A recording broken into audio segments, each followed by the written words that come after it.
chimney. Highs in the mid-80s. Symptoms of heat exhaustion and heat stroke.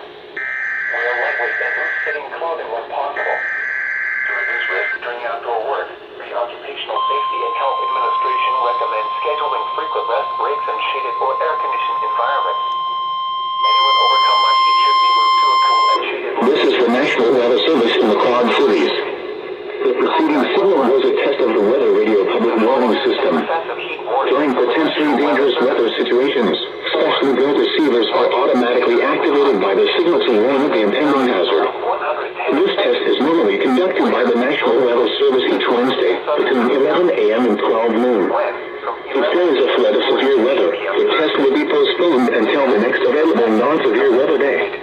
To provide the most consistent warning service possible, the warning alarm will be activated for watches and warnings affecting parts of eastern Iowa, northwest and west central Illinois, southwest Wisconsin, and northeast Missouri. This concludes the weekly test of the Weather Radio Public Warning System.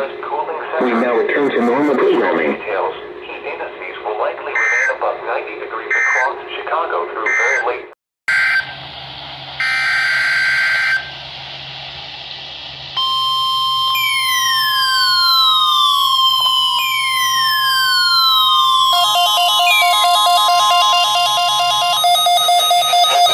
National Weather Service warning alarm tone.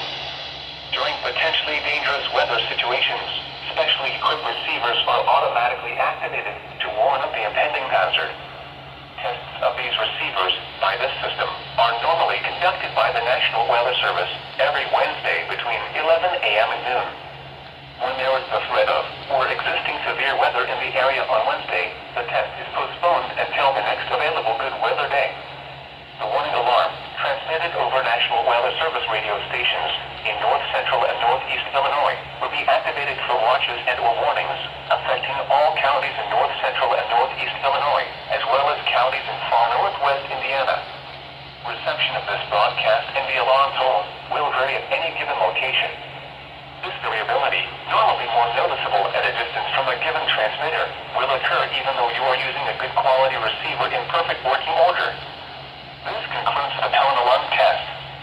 We will now return to our regular program.